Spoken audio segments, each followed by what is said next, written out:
Hello and welcome to the Blorecast, your regular serving of aural entertainment with me, James Blore. In today's episode, you'll hear how my mate Andy Billingham went from the UK to Slovakia not once, but twice. But before we dive into Andy's story, a couple of quick things. You might have noticed this episode is audio only. Don't worry, I'll definitely be making more videos soon. I'm just experimenting a bit with the format and seeing what works best. And I'd really love your input. Do you listen on a podcast app, or are you more of a YouTube fan? Do you like the shorter 5 to 10 minute episodes, or would you enjoy something longer from time to time? And what about content? Shout out at this point to our very first email from my ex-student Jan. He mentioned he was a fan of my stories back in the day, and also suggested I do some pronunciation tips. Duly noted, Jan. And what about you? If you've got feedback, requests, or ideas, I'd love to hear them. I'll share the contact details at the end of the show. Now, on to the second big difference today. As I mentioned in the intro, we have a guest. My students may know him as the bloke I've been going to lunch with every Wednesday for more than 20 years. But he's also a polyglot who's been in this country so long that he's not just slightly Slovak, he's an actual citizen. So, without further ado, here is the one and only Andy Billingham.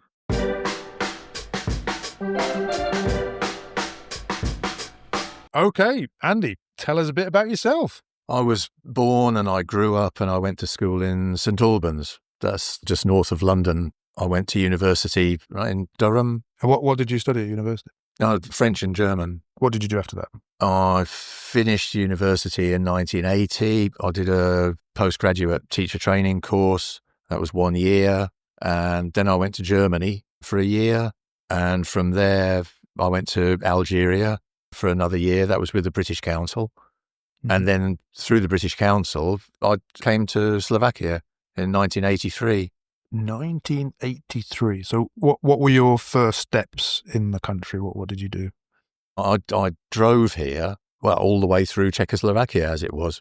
And I just, for example, I remember driving from Germany into Bohemia, into the Czech Republic. And in 1983, the old regime and the darkness. You've just never seen such darkness. There were no villages, no lights, for a certain distance. Only, my car lights and the road. That was an amazing sensation. And then another thing I remember is coming over the hill and seeing Spiš Castle, just like standing up, like that was amazing as well. Was that during the day, presumably? Yeah, I imagine it was not lit up in those days. No, that was during the day. Mm-hmm. And then I remember driving down the hill into Prešov and coming past the big. There used to be big sculptures outside of towns, and I came past this big sculpture saying that's the city of Prešov. And at that moment, I thought, I'm here now, right? So we'll have to see how it goes. But I just got such a welcome from everybody. It was fantastic. I mean, they just made me feel at home. Yeah, it was brilliant. And what did you do there? I was anglický lektor, so English assistant in the Department of English. Well, in fact, the Department of English, German, and French. Uh-huh. And at that time, it was still Šafárik University in Prešov. What they call the philosophical faculty or the faculty of arts. Yeah. And I taught I gave like practical English lessons to the students there. And how long were you there for? 3 years.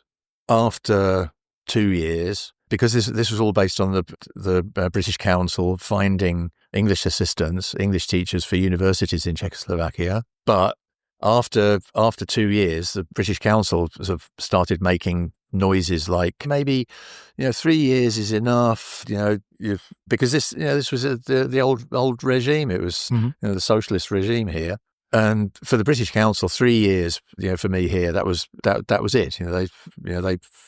They wouldn't allow me to continue. I mean, the people in Prešov and the ministry in Bratislava, they had no trouble at all. But so, what did you do? Well, in the meantime, I'd got married. That was a big step. So then there was me and Eva. And so we had to think like what to do, and Eva agreed that she would come with me to England, and we would live there. I mean, she was expecting as well. Like when we moved to England, and stayed with my parents. And then Tom was born in St Albans. And so we stayed in England for a while. So this was what year? This was now 1986.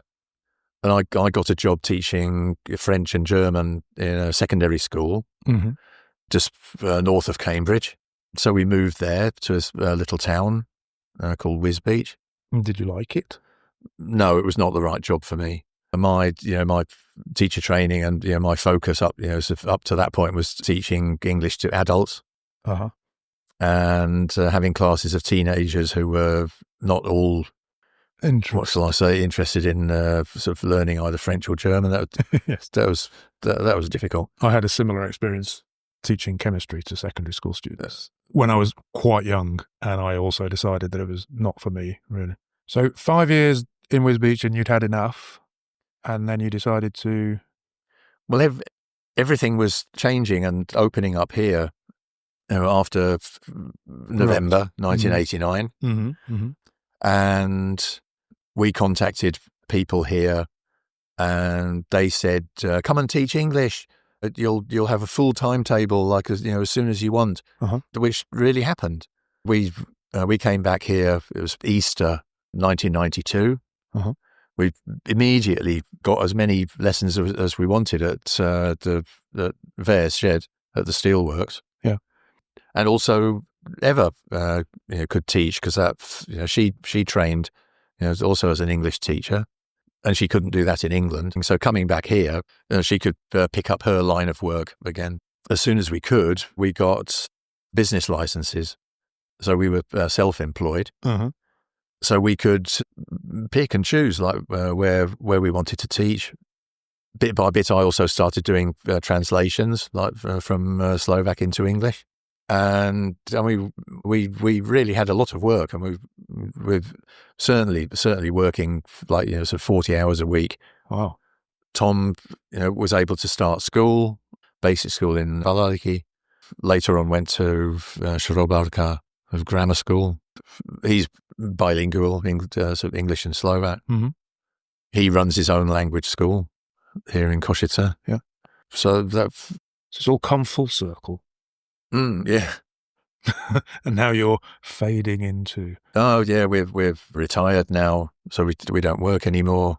We have a weekend house in Stará Voda, so we alternate between Valaliky and Stará Voda, and we're just enjoying our retirement.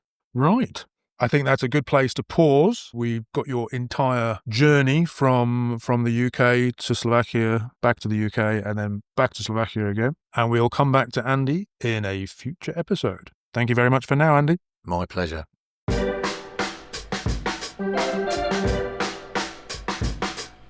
And there you have it, the origin story of the inimitable Andy B. I'm sure we'll be hearing more from him in future episodes.